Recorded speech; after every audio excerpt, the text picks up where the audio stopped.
All right, I'm back. Another solo podcast, episode 125. Today's my 25th birthday. Damn. Yeah, 25th birthday. And I figured since it's episode 125, my 25th birthday, I'll do an episode based on this book I'm reading, Inner Excellence. 25 quotes or like lessons that I've learned from this book that relate to my life and helped me in some way. I'll probably title this episode like 25 years, 25 lessons. I don't know, some corny clickbait bullshit title. But you know, those are what pay the bills, the clickbaity titles. They don't actually pay my bills though, because I don't make any money from this podcast yet. If you were a big YouTuber or a big podcaster though, the title helps a lot when you're monetizing. But anyways, so yeah, 25 feels weird. I was talking to my mom on the phone earlier, just previous to starting recording. And I was saying, 24 didn't feel that weird. 23 didn't feel weird. 22 is kind of just like, oh, now you're not 21. So like the rose-colored lenses of being 21 just kind of faded to be 22. 22, 23, 24 didn't feel any different. 25 feels a little different. Nothing crazy, but it's like, damn, okay. 25 is like, I'm the same distance to 30 as I was from 20, which is a little trippy to think about. But anyways, enough of that bullshit. Yesterday I got super sunburnt golfing, so I was supposed to go to yoga tonight. Texted my yoga teacher and I was like, hey, I got pretty sunburnt yesterday. Should I consider not going to yoga? And she's like, is it bad? I was like, it's pretty fucking bad. So she was like, yeah, stay home. It's better to be safe than sorry. So that was kind of a bummer. I was really looking forward to doing that yoga on the B-Day, but it's okay. Now I get to record a podcast and go through these notes. Still on 75 hard. I think today's day 4. I did yoga in my house. I went running yesterday for the first time in forever, just because I needed a workout that I could do and not think. Because like if you're doing like, lifting weights or doing a workout with sets, counting just seemed like a lot yesterday. I was fucking exhausted. So I was like, I just need to go do something where I don't have to think. I can just put on a podcast and go. So I ran. Anyways, the point being, I did yoga today as my workout, and I wasn't planning on doing yoga. I was planning on doing some sort of set workout, and I started stretching and I was like, holy smokes, my legs are messed up. So I ended up just doing a yoga flow and stretching because I haven't ran in so long. My legs just weren't used to it and just trying to break up that lactic acid. But anyways, I don't want to dive too much into like random bullshit about my life. I want to get into these. So this book is called Inner Excellence. It is by Jim Murphy. I'm probably a little over halfway through, maybe right at halfway. It's one of the best books I've ever read, and I've been highlighting and tabbing every page that I find something where I'm like, damn, that really hit home. And this book is full of them. So started off the first quote, and I'm going to mark down here 25, because if I didn't, it wouldn't make sense for the title. So, first quote, I'm going to butcher this name. Yoshitaka changed the course of his life from one focused on power over others to one focused on empowering others. Through this shift, he gained deep contentment, joy, and confidence, and lived an extraordinary life. So the reason I highlighted that is because I've noticed that with people in my life, and as well as myself, I've never really craved a power over others, but I've seen other people do that, and it's like there's just no fulfillment in that. And the second part of it is he changed to focus on empowering others. And I find a lot of joy and fulfillment in that. I realized that in college when I started my first blog. Helping people, there's no better feeling in the world than helping people and knowing that like what you're doing is actually helping. And, you know, I struggle with the podcast because like I don't know if this is helping. I hope it is. I think it is. I've gotten feedback that from some people here and there, but like I've been doing this for, my first podcast was in 2019. I'm doing 6 years inconsistently. So like I like to think that these podcasts are going to help someone at some point. That was a weird noise. I'm in a garage for the people that are listening and not watching. Yeah, there's little critters running around, I think. But anyways, I realized that I like to help people, and it makes me feel like I'm making a difference and also serving others. Like that is, I've really, really, really come to terms with the fact that like if I'm not serving others, I'm not fulfilling myself. So in a selfish way, like serving others is a bit selfish because you know it's going to make you feel more fulfilled. But at the same time, it's also helping others. I think it's one of God's greatest gifts is that feeling. When you do serve others and you do help, it makes you feel good as well. I don't think that's on accident. I think that is what I believe God put us here to do, is to help us all get through this and, and not think about yourself as much and focus on how can I be of use? How can I serve? How can I help others? So I try and practice that more and more every day. Obviously, I'm not perfect. I'll never be perfect, but it is on my mind constantly. And I notice that whenever I'm in the practice of doing that, I feel much better. I feel like a better friend, a better son, a better, whatever title, coworker, whatever it is. So yeah, that's something I'm going to continue to work on. The next quote: those destined for greatness must first walk alone in the desert. That one hits home a lot. Because my company is called Lonely Cowboy, and that sums it up perfectly. I'm going to read it again. Those destined for greatness must first walk alone in the desert. I'm an only child as well, so I've had to go through a lot of hard times alone. And I'm not saying I didn't have support from others. I did, and I'm very grateful for that. But at some point, like, you have to pick yourself up and you have to do it. You have to go through the tough times alone. You got to walk through the desert. You got to walk through the fire and just get through it by yourself. It's one of the greatest, feats anyone could accomplish, is getting through something hard by themselves with their back against the wall. No one there to save you. Because I've been saved a countless amount of times, and after a while, like, you realize like it's just not going to happen all the time. You can't rely on other people. You have to do it for yourself.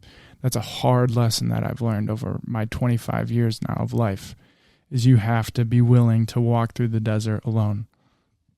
And it's scary. It's unpredictable. You have no fucking idea how it's going to turn out. You don't even know if you're doing the right thing, but you got to try. You can't just stay stagnant. You got to push yourself. And when I talk about like these quotes and like whatever I'm relaying, these are things that I'm trying to tell myself as well. So as much as I am doing this for the podcast, it's also like I'm trying to give lessons to myself by speaking it out loud. And, maybe 5, 10, 15, 20 years down the line, I can rewatch this, or maybe my kids can rewatch this and kind of put myself back in my shoes, or have my kids like put themselves in my shoes at this time. And yeah, I think it's that specific one is one of the most valuable things on earth, is knowing that you can do that and you can get through it on your own. And whether that's like a big goal, like to run a marathon, or, do the 75 hard, like, granted, I'm doing that with someone else, but I'm also like, we're not working out together. The person I'm doing it with, we're not, eating meals together. The only time we see each other is at work, and we're probably not going to see each other at work as of recently, because she found a different job. So like, as much as we are doing it together, we're both doing it on our own, and there's no one to either pick us up when we don't want to do it, or I don't know if that makes sense. Yeah. Like yesterday, for example, after golfing, I did not want to work out at all. But I knew I made a commitment, and I had to get up and run or do a workout, because if I didn't, I'd be letting myself down. I'd be letting my commitment down. And then again, I'd be letting my friend down who's doing it with me. So that was kind of a bad example, I guess, for You Must Walk Alone in the Desert. But yeah, you get the point. I'm going to move on. Sometimes I ramble and I watch these back and I'm like, what the fuck are you talking about, Kellen? But, live and you learn. Next quote. Life is meant to be a journey connecting with others, growing together, discovering new and amazing things, rather than a game of constant comparison and competition, always trying to fit in or be successful. Yeah, I mean, that quote is just, I'm going to read it again. Life is meant to be a journey connecting with others, growing together, discovering new and amazing things, rather than a game of constant comparison and competition, always trying to fit in or be successful. Now, when I was younger, to a younger crowd, I guess that is hard to comprehend. But like, as I've gotten older, that's stuck with me more and more. Like, trying to fit in is just not fun. It's exhausting. Everyone is different. There's no reason to try and be anybody else. Also, there's no reason to compare yourself to others, because you don't know their circumstances. You don't know how they grew up. You don't know the challenges they faced. You don't know the trauma they've endured. There's no, comparing one life to another is pointless and a waste of time. Trying to fit in, it's the same thing. It's like, who fucking cares? If you're genuine and you're yourself and you're authentic, your people will find you. It may take a while. You're going to lose friends on the way. You're going to gain friends on the way. It's ebbs and flows. People are in your life for different seasons. And what I mean by that is kind of chapters of your life. So a season is like a chapter. But everyone plays a part, and it's the same for me, for other people. I know I'm not going to be in people's lives forever, potentially. I might just be there for a season. I might be there at a time when they need me, and then they might outgrow the relationship they have with me, and that's totally fine. It's trying to fit into a group that isn't the best for you in your heart is very exhausting. I've been there. It's really hard, and it's really hard to be yourself. And if you're not being yourself, then you're just doing a disservice to everyone around you, because they're not getting the true version of you. And I think that's the biggest point, is if you're not being true to yourself, you're not only doing a disservice to yourself, but you're doing a disservice to others. And that goes back to living a life of service and helping others. You have to show up exactly as you are. Come as you are. Nirvana. Great song.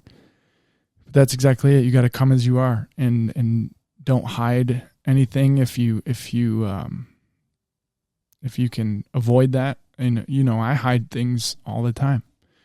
I hide how I'm feeling all the time. As much as I do wear my heart on my sleeve, I'm also very good at hiding things, just because I know that some things are just hard for me to talk about. But I'm a pretty open book. I think it's more of like, I just don't want to put negative energy onto other people, so I'd rather just deal with it myself, so I don't have to put anyone down, not intentionally, but just like talking about some deeper conversations about some tough things. I just never want to bring the energy down. So that's my point on that one. Next quote. It's an extraordinary life, and it's available to all of us, but the cost is high. It takes clear intention and devotion and the willingness to be vulnerable in order to develop your inner world. I mean, shit, that kind of ties into what I was just talking about for the last one. It takes clear intention and devotion and the willingness to be vulnerable in order to develop your inner world. So I guess inner world could mean one of two things. Your inner world inside, like your mind, or your inner world is like your environment and your close-knit group of people, or, your routine, I guess. But it does take a willingness to be vulnerable. That is 100% a fact. I was not always the best at this until I had like a breaking point in college when I was like, fuck it, I just don't care. I'm at the point where like I'm going to be vulnerable and I'm going to talk about some deep shit, and if people like it, great. If people don't, that's fine. At least I knew that I was giving it everything I had, and I was putting myself out there in a way that most people at that age weren't, out of fear or out of wanting to fit in, which I totally understand. I think one of the pros of being an only child is you just learn how to develop by yourself, and you have to find ways to keep yourself entertained, but also deal with things without much guidance. Specifically in my circumstances, granted, I mean, I know a lot of people say this, but I believe I had the greatest mom in the world. I still do. She did everything in her power to help me through every problem I've ever had, and she still does. She's worked harder than anyone I've ever met. And granted, my point being is like, she worked her ass off. There were times when a lot of the times I was alone. Whether that was like, just getting ready for school, or I guess just like activity. I don't know how to describe it, because it's the alone part of being an only child is not like, it's not a feeling I can describe with words. I guess the only people that could relate to that are other kids that were only children. Yeah. I don't know how to describe it, so I'm going to move on. Next quote. I think I marked that down. If we want to develop confidence and poise under pressure, as well as deep contentment and joy, we need to challenge the assumptions and beliefs we have in our hearts to see if they are really true.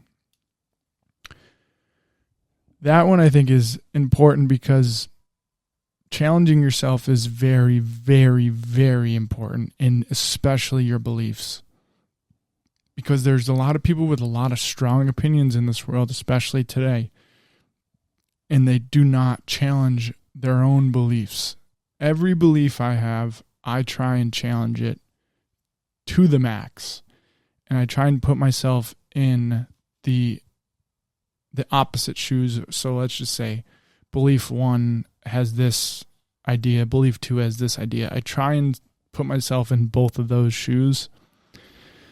And then it's just a constant reevaluation, never satisfied with one specific view, never attached to one specific view. It is a constant ebb and flow, just trying to make my way through life without holding on to beliefs or judgments so strongly, and that elevate feelings to an extreme, because that's what I think the issue is people get attached to their beliefs, and it goes back to trying to fit in. People just want to fit in. They want to be loved. That's the whole idea of life is to be loved. So I get it.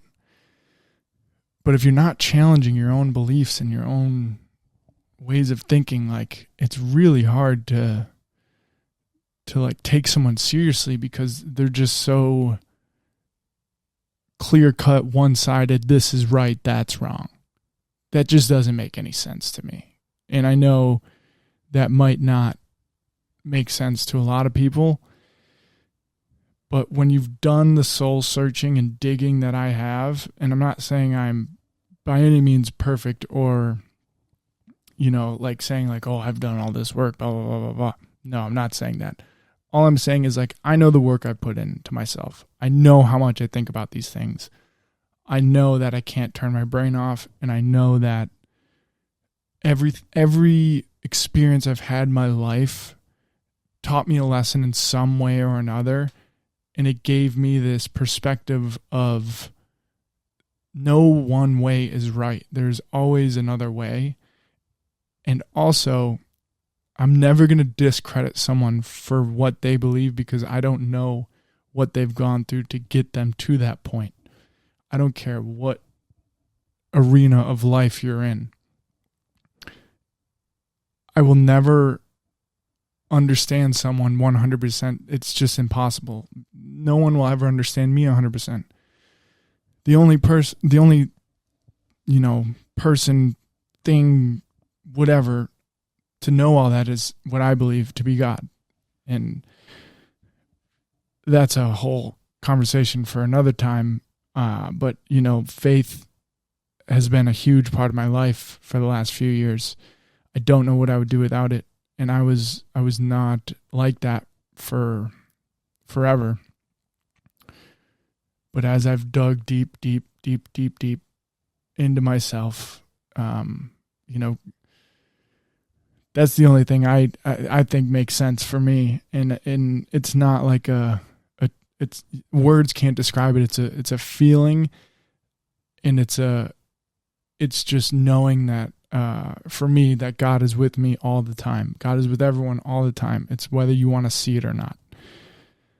And I've talked about this Bible verse before, and I don't know it word for word, but it's basically like, those who want to see will see, those who want to hear will hear. You have to be willing to let go of everything you thought you knew and have faith in a higher power. Have faith that you don't have control over everything. And that's okay. That took a while for me to really comprehend, because I was so focused on like, oh, I need to do this, and if I don't do this, then it's the end of the world. When it's not. You have to go through trials and errors in life, and you have to challenge your beliefs and, challenge everything you thought you knew, put it all in a pile and throw it out, and then be like, okay, where do I go from here? If everything, let's just say that every thought and belief I've ever had is wrong, where do I go from there? What would be my first steps? I think I would just take a sec, stop, go out, listen to people, listen to their perspectives, listen to their stories, and do my best to not judge them without knowing them for like 5 years. Because that's when you can kind of get a grasp on someone within a year, but it takes a long time to fully understand. Not fully, 90% understand somebody. So, oh, there's the timer. Got to get the camera.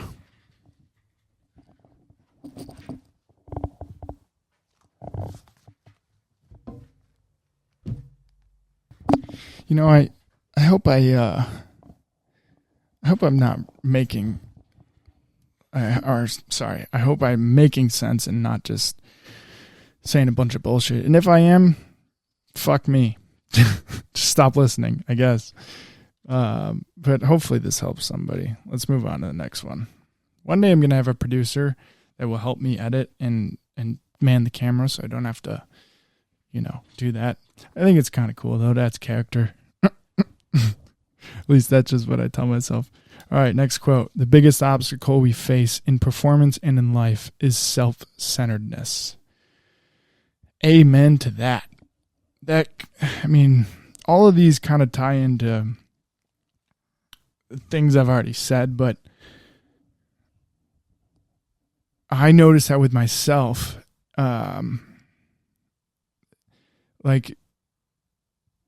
I keep emphasizing I'm never perfect because I fuck up all the time, every day. There's not a day in my life where I haven't made a mistake. And I've accepted that. I will never be perfect. However, you find the self-centeredness a lot in addicts. And I know that, and I can say that because I've known a lot of them in my life. And, I'm an addict too. I use nicotine every day. I've used nicotine for years. So I know what it's like to try and be without something, and it's fucking hard. What I'm trying to say is, though, especially with alcoholics, they don't even know they're being self-centered until they're sober. And then the fog kind of comes out of their brain. And then they realize, holy shit, this was never about me. And they always, I'm not speaking for everyone, just based on my personal experience.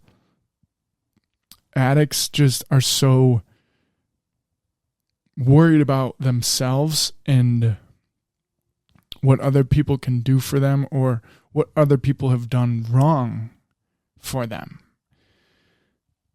And I'm probably butchering this explanation. The moral of the story is I understand what it means to be self-centered, and I try my best to never get to that point, just because I've seen it firsthand how dangerous it can get and how just out of touch with reality it can get when someone becomes so self-centered that they're clueless to it, and it's so blatantly obvious to everyone else. But that's a tough one. But it is it's a big obstacle that a lot of people think, and it goes back to the serving thing and living your life for others, and that's where the true fulfillment and joy comes from. And I truly do believe that, because whenever I'm thinking about myself, I don't feel good, and I'm not the version of me that I love. I still love myself, and I think self-love is very important, but it's not the version of me that I want to be. And when I'm serving others and helping and trying to do my best in that realm, I forget about me. It's about helping, and that's when I feel the best. So I guess the gist of that is helping others and not being self-centered is the way to a more fulfilled life, I guess. All right, next quote. I got to get a move on if I want to do 25 of these. God damn. All right. In the day-to-day trenches of adult life, there's actually no such thing as atheism. There's no such thing as not worshiping. Everybody worships. The only choice we get is what to worship. So this kind of ties into the faith thing, and I do believe that everybody worships something, whether they know it or not. I choose to worship God. And I've been doing that for a few years now, and it has helped my life exponentially, not even close. It is one of the biggest parts of my life, if not the biggest part of my life. God has gotten me through so many difficult times where I felt like giving up. And it's really hard to put this into words, but the point of this quote being everybody worships something. Again, whether you know it or not. It could be a belief. It could be a person. It could be a thing. It could be an addiction. Whatever it is, this quote says, like, there's no such thing as atheism. I guess what I would interpret this quote is like, you have to think about what is controlling your life. That's essentially what you're worshiping. This one's kind of hard for me to explain. I don't really know how to put that one in the words, so I'm gonna move on. Yeah. Some of these I read and they hit home with me, but they probably might not hit home with others, so I have to be conscious of that. So I'll just move on. Next one. Maybe you're a basketball player about to shoot a free throw with the game on the line, and previously you would have been completely focused and nailed it. But this time, rather than just going through your routine, you think, I've got to make this. That little switch in perspective is the beginning of a lifelong battle. You go from enjoying the moment to having to succeed, your heart on one side and ego on the other. I love that. And I wish I knew that in high school when I was playing basketball. Ironically, it's about basketball, but I think back to like my high school basketball days, or just my sports career and any sport in general. It was always like, you have to make this. You have to succeed. And if you don't succeed, you fail.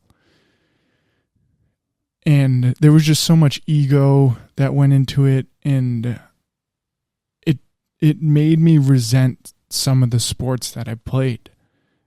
And it just made it not fun, specifically with basketball, because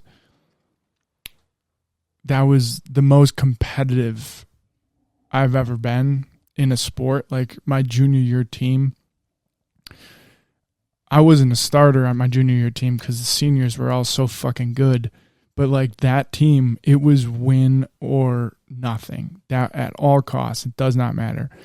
And I think back to like, if I were to have only had the tools back then that I do now about, just calming the mind, being in a peaceful state, meditating, and realizing like it's not the end of the world if you don't make this shot or if you lose the game. Life's going to go on.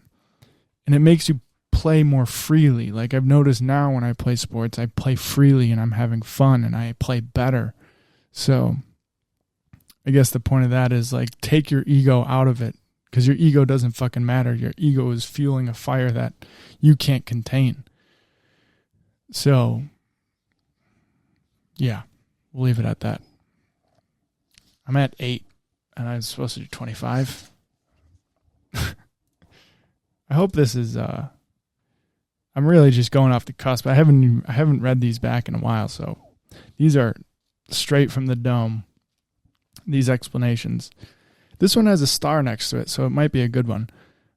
I'm not a mess, but a deeply feeling person in a messy world. I explain that now when someone asks me why I cry so often. I say, for the same reason I laugh so often, because I'm paying attention. I tell them that we can choose to be perfect and admired or to be real and loved. We must decide. I think that one is... everyone can relate to that, and being perfect and admired or real and loved. 10 out of 10 times I'd rather be real and loved. And the flip side of that is, if you're going to be real, if you're going to be authentic, you're going to be loved by the people that really, really connect to you, and you might be hated by people that are ego-driven and self-centered, I guess, because they see you as a threat. So if you're real and you're 100% yourself, people find that threatening. A lot of insecure people find that threatening. Granted, we're all insecure, but the ones who are the most insecure are threatened by the people that are so genuinely themselves, because they can't comprehend that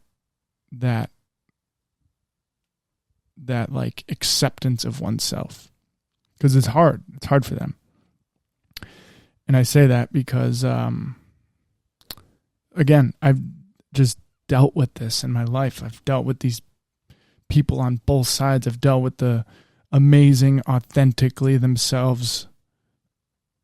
What's the word? Like, no, they're not trying to please anyone. They're just trying to be themselves. And I've also dealt with the people that are so insecure that it's radiating out of them, and they have no idea that it is like so obvious that they are trying to fit in somewhere, and their ego is taking over, and they just can't come out of this fog. They're just outside of reality. They have no idea what it's like to work on oneself to a point where, like, you're fully just, I'm here, this is me, come as you are. Nirvana. Great song. But that's that, you know? All right, next. I'm flying through these last, we're at 10. Fuck. It's not enough right now. Whatever. That's a long one. I'm going to skip that one. I recommend anyone reading this book because it's taught me a lot. It's helped me a lot. It's helped me grow as a person. This one, lead with your heart, expand your vision, and be fully present. Leading with your heart is the most important. That's what I believe to be the voice of God, is your heart. And the voice of God inside yourself, the Holy Spirit, I guess. And every time I lead with my heart, even though it might hurt sometimes, I always feel better. I can always sleep better at night when I know I've led with my heart and I've given it everything.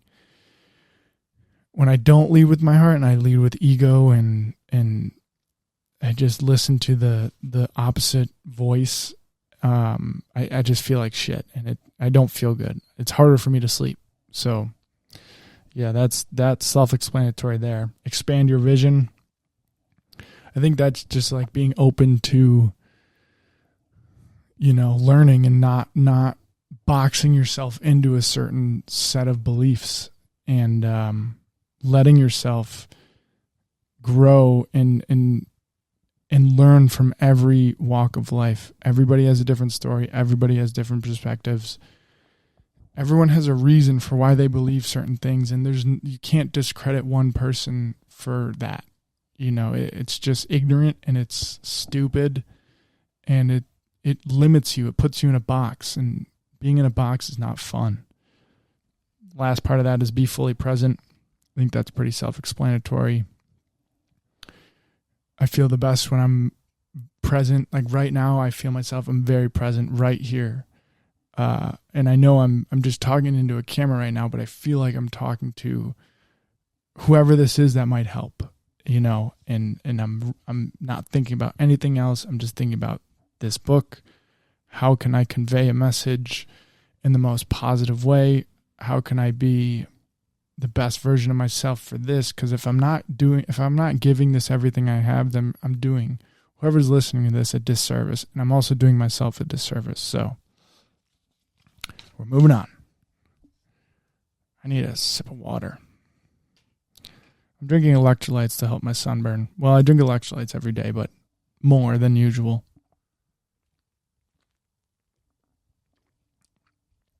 My friend, who's not a doctor or scientist, told me to stay hydrated, so I'm listening to him. All right, next quote. We become great not by avoiding our fears or even overcoming them, but by facing them and being willing to feel whatever emotion that might come up when we do. We become great not by avoiding our fears or even overcoming them, but by facing them and being willing to feel whatever emotion that might come up when you do. I struggle with this one. I've gotten better over the years, but I still struggle with that a lot. Just facing them. Like, there's a lot of things that I still fear. And there's a lot of fears that I've gotten over, but there's still some things that I fear, and facing them, and I'm afraid of the emotions that'll come because of those fears. And that's what's holding me back from facing them, because I know they're going to be emotionally charged, and it's unpredictable what the feeling will be, but that is something that I definitely need to work on more. My mom is texting me right now. I don't know what she's texting me about, but just make sure it's not important. She sent 3. All right, come on. Let me see. Face ID. Don't know. She said 25 is my new favorite age for you. That's funny. Well, that's what I am right now. So, all right, next. Selfless actualization and defined. Wait. All right. I'm going to kind of say this a little bit out of order. Selfless actualization. Defined it as achieving the highest calling possible, being your true self as you serve others and live with fullness of life. This kind of just goes back to everything that I've already talked about. Being your true self, serving others, fulfillment that will lead to a fulfillment of life. I think that's one thing that is just always on repeat in my head, is like, as much as it is important to take care of yourself in order to be the best version of yourself, to serve others, like that's where you find the happiness and fulfillment that everyone craves. It's by taking yourself out of it, saying, what can I do to help others? What can I do to in any situation, help coworkers, help family, help friends? And it's hard. Again, I fuck up all the time. I'm never perfect. I will never be perfect. But having that thought of like, just try and be better every day. Try and help someone today. Try and serve someone today. That's where I think it has helped me to just keep that constant reminder. So next, I know, however, that as you're reading this, you're realizing that the greatest possible life is one filled with love, wisdom, and courage. Love is fearless. Wisdom creates the best long-term decisions, and courage does it all with boldness and grace under pressure. These 3 virtues are the foundation for fullness of life as well as extraordinary performance. So, love, wisdom, and courage. Love is what we all want. Wisdom, I think, is the ability to accept that you don't know everything and to accept others for who they are and their beliefs, and not judging them for that, because tying it back, you don't know what someone's been through. You don't know their experiences in life. You don't know their circumstances. You don't know how they were raised. So to judge them for their beliefs is fucking crazy to me. Like, and I'm a culprit of this all the time. I judge people all the time. And I always catch myself. I'm like, okay, why am I judging them? Well, they said this, this, and that, or they believe this, this, and that. And then I think to myself, okay, but do you know how they grew up? Answer is no. Do you know what's led them to have these beliefs? The answer is no. So I'm speaking to myself, like, who are you to judge them? You have no idea why they do that or why they believe that. And, in extreme cases, you can just separate yourself from them. You say, hey, God bless you. Have an amazing day. I hope life treats you exactly how you want it to. There's ways to get yourself out of situations with grace instead of animosity and hate. I think that's the biggest takeaway from this. And that's going back to like the courage thing. You have to have courage to swallow your ego, swallow your beliefs, and still have grace for other people, no matter what. Because you never know what they're going through. You never know how hard they are on themselves behind closed doors. You never know what other people are telling them. It's having grace with people is the biggest lesson I take away from that quote. Next. I don't know why I highlighted that. All right. To play with freedom means to play our sport or instrument or role like you did when you were a kid on the playground, with no concern for people's opinions or how you compared. Playing with unconditional love, not loving it if you did well or may get some award. So playing with unconditional love, not loving it if you did well or may get an award. So regardless of the outcome, you got to love what you're doing. I guess in this situation, if it's like, for example, guitar. I'm not great at guitar. I absolutely love playing it. No matter what, whenever I pick it up, I just play my little heart out. And I know I'm not the best guitar player, but it's something that brings me so much joy and so much happiness. I could play the same 3 chords for 3 hours and have myself the best time. So that's the takeaway right there. I think I skipped 2. Maybe not, but we're going to write 2 down anyways, because I got to wrap this up soon. Next, humility isn't thinking less of yourself. It's thinking of yourself less, reducing the self-protection and fear that comes from a self-centered life. Again, thinking of yourself less, reducing the self-protection, drop that ego, meet people where they are, have conversations, be willing to have conversations with people that you don't agree with, hear them, try and put yourself in their shoes, and have humility for that. I think that's a very underrated skill, and it's something that takes practice.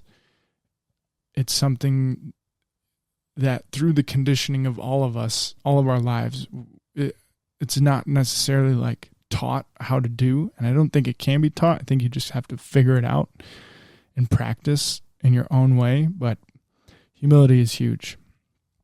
All right, next quote.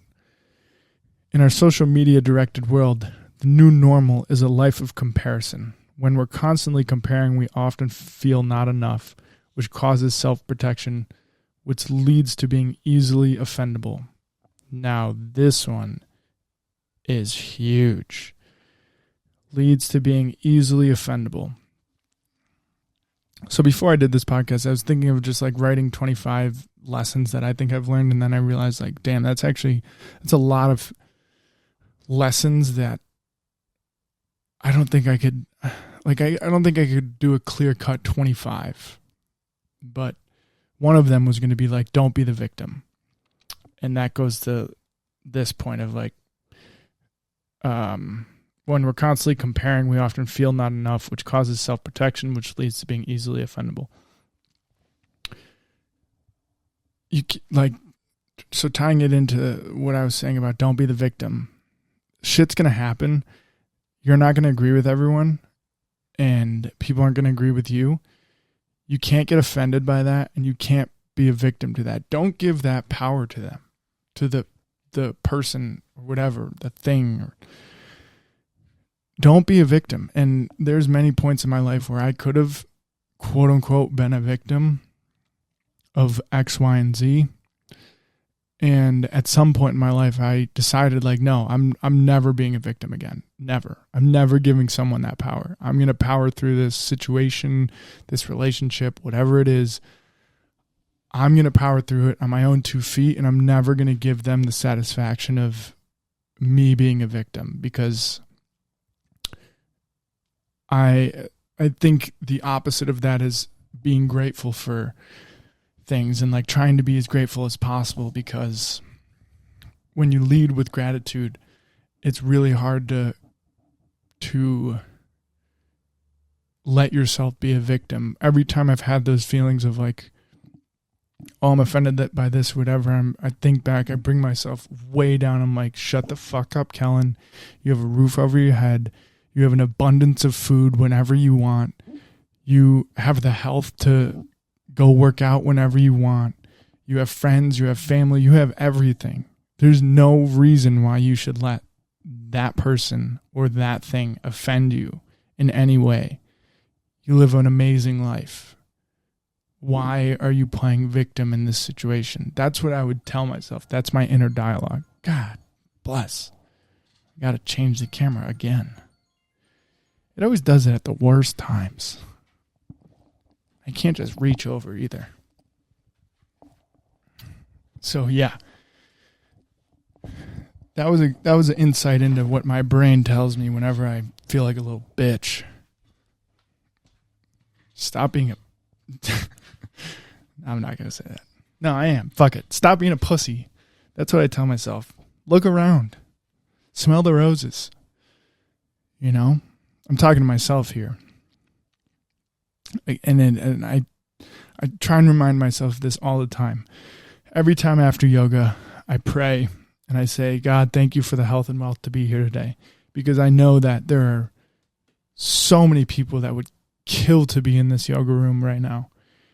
And for whatever reason, I'm allowed to be here today. And I know that is a privilege. I know that is something that I never, ever want to take for granted, because life is, one, too short to be taking that for granted. Two, there's so many people that would kill to be in the position you're in. And that's the case for anyone that lives in America, really. Like, we can't compare lives, because what does that lead to? Nothing. Comparing lives is fucking stupid. If you have, like, there's just so much to be grateful about. And if you don't get that point of, like, being grateful no matter what, under any circumstances, like when I was going through the worst of the worst shit in my life, like truly deep, dark shit, what I believed to be the voice of God came over me, brought that light in, and from that point forward, it was all about being grateful, because I know the deep parts of, like, just horrible shit that can happen in life, and so now I try to make it a point every day of praying, being grateful, reminding myself that I am extremely blessed to be in this position, to be able to do a podcast. Like, there's just so many things that if you just take a step back and think about it, and not get offended by what Joe Schmo has to say. Like, he can talk his shit. I'm good over here. God bless you. Have a great day. You know, yeah. I won't get too deep into that, because that could go crazy. Next one. All right. I could get real deep into that point, but time and place. Maybe I'll talk about that with my buddy John. Because we joke. Me and Jonathan. Sorry, Jonathan.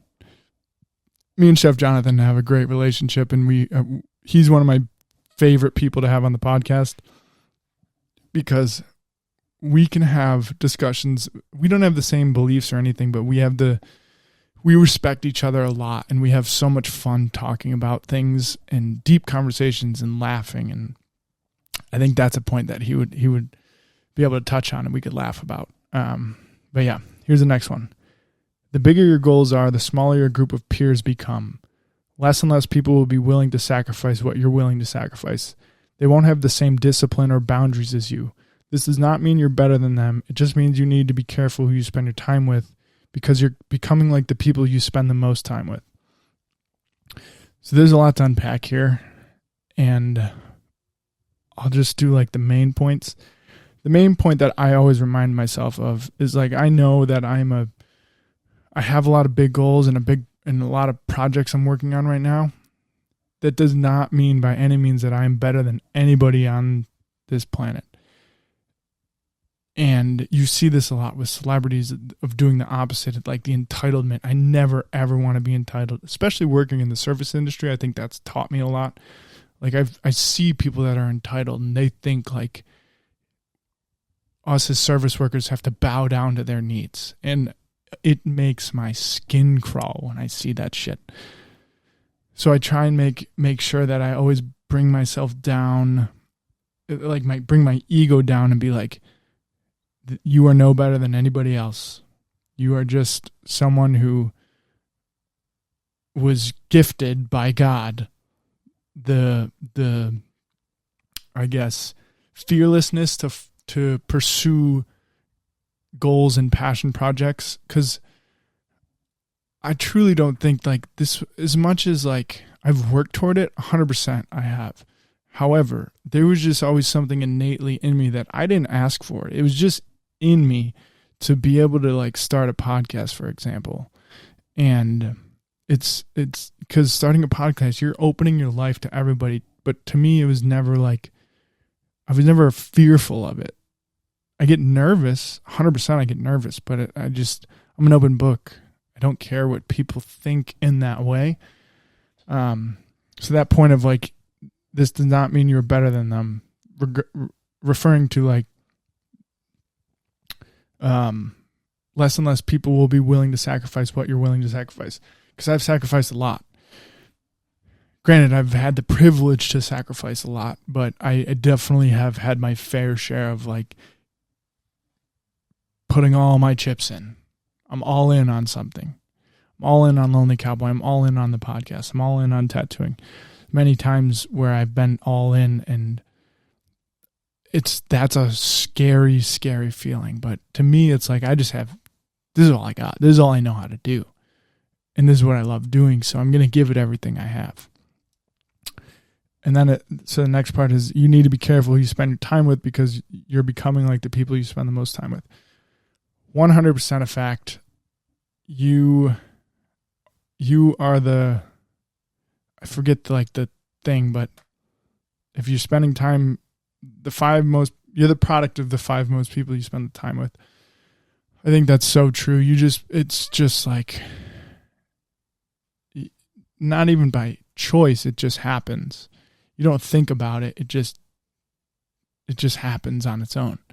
And throughout my life, I've noticed like, if I'm changing, I notice some people are fading away from me.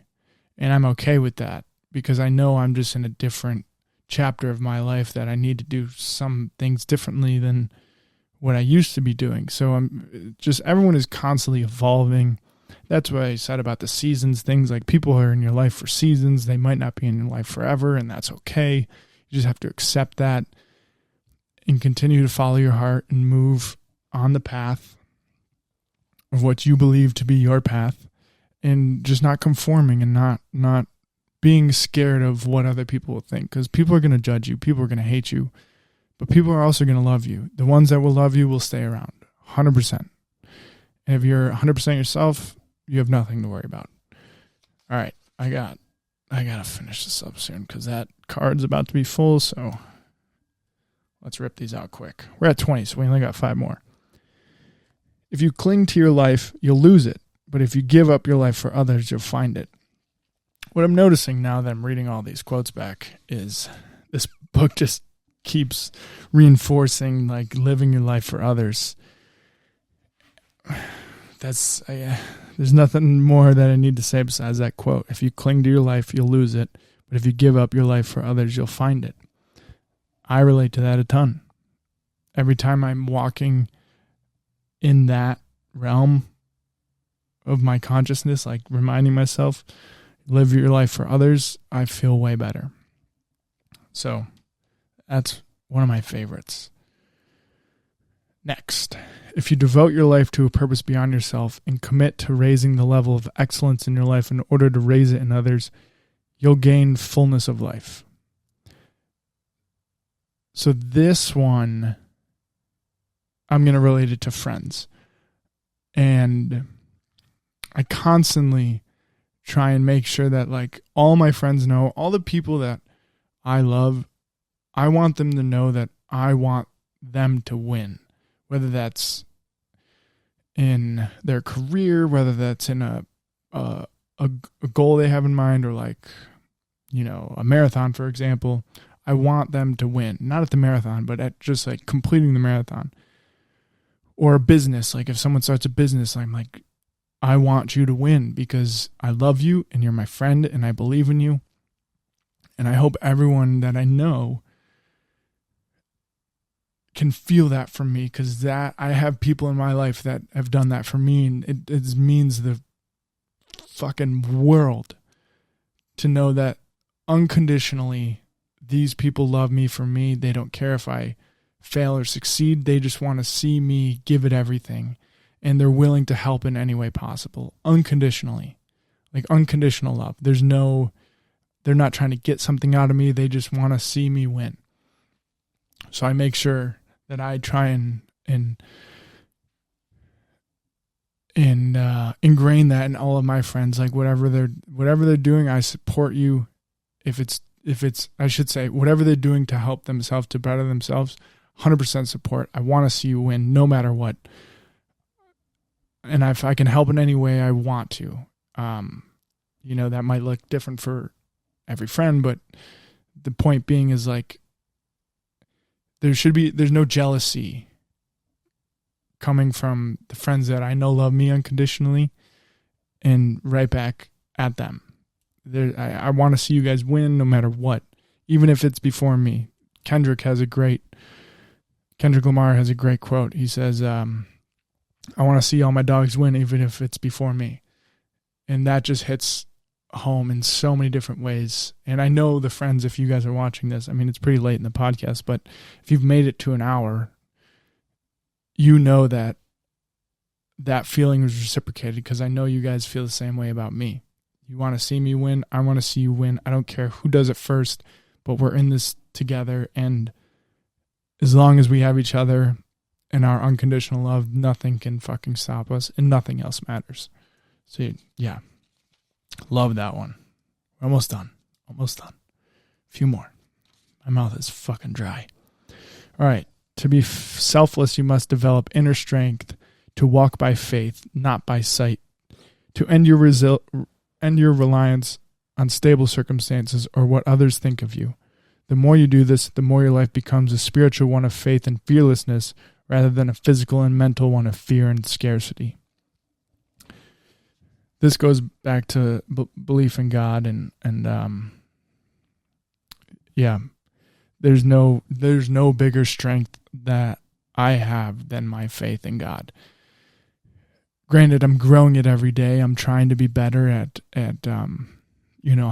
building my relationship with God, because it's ebbs and flows for me, but I'm always thinking about it. And the more and more I think about it and practice faith and practice prayer, that helps me exponentially, and I wouldn't be where I am today or who I am today without that. And I give all credit to God, and I'm still trying to figure out my relationship with God and how it all works. It's a lot, it's complicated, it's scary, but that's one thing that I know I need in my life. I know that, because when I'm not practicing my faith, I feel way worse. And I do this. I live a life that's physical and mental, one of fear and scarcity, as opposed to faith and fearlessness. That's the goal, is to live with faith and fearlessness. So if I'm working on that every day, then I'm on the right path. All right, next. You don't have to like someone to love them. That's facts. Yeah. There's a lot of people I don't like, but I love. Unconditional. Yeah, no matter what. I'll love them, even if I don't like them. And that's just something you have to accept. I don't think there's any way around it. I'm not going to overcomplicate it. You can still love someone, but not like them. And that's just the reality of life. All right. Last one, I think. I might have skipped. I might have added 2 strokes there. I'll do this one. I'll do these 2. All right. Love is fearless. This trait of self-concern for love greatly expands your vision. The most powerful person is the one who has nothing to lose and everything to gain, who has no self to defend and a great purpose to pursue. This is humility. So the most powerful person is the one who has nothing to lose and everything to gain, who has no self to defend and a great purpose to pursue. I don't know if I understand that one. It sounds good. Oh, okay. This trait of self-concern for love greatly expands your vision. Yeah, let's stick with that. The trait of self-concern for love greatly expands your vision. I mean, that ties into all the other ones. Going back to like, stop worrying about yourself so much. Lead with love. I guess that's the most basic way to put it. All right, last one, 25. This is just, it says daily process goals. Give my best, 100% of what I have today. Be present, be grateful, focus on my routines and only what I can control. So you got to give up. Give up the idea that you can control everything. Be grateful. I used to write in my journal, I used to write like 5 things I'm grateful about every morning. And I still think of, like, when I pray, that's what I'm reciting everything I'm grateful for, and then I'm praying for others, and I'm praying for family and friends, and yeah, I won't go through the whole spiel of my prayers, but be present. Again, when you're present, you're fully there, you're fully engaged with whoever you're with or whatever you're doing. You can forget about everything else for a sec. And ideally, you can be present all the time, but let's be real, that's very hard to do. So I get it if you're not present all the time. I know I'm not present all the time, but I try to be. And then give your best, 100% what you have today. It's going to look different every day. Some days you're going to be off. Some days you're going to be on. And no matter what, as long as you're giving your best effort, that's all that matters. So that is it. Page 71. I'm going to write that down. That's where I end off. So that was 25 quotes from Inner Excellence by Jim Murphy.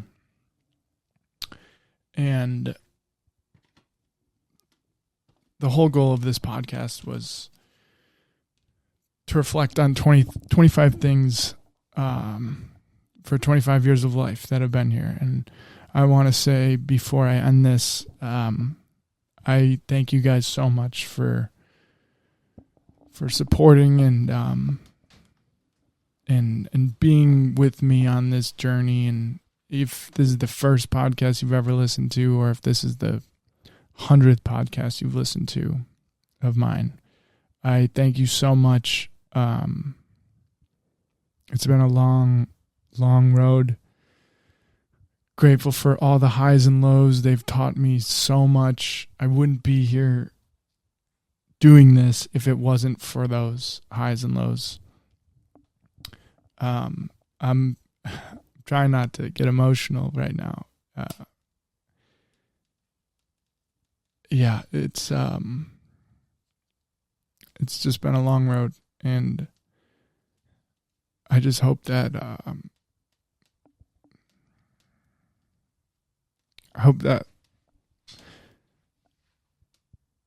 this podcast and everything I've worked on will help somebody at some point, because I know when I was struggling, I leaned on podcasts and videos and so many external sources to help me through the hard times.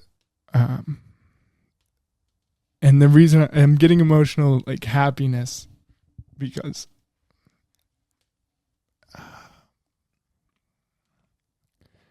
there's just so many people in my life that have helped me, and I don't know what I would do without them. And then they're the only reason that I'm able to do this stuff.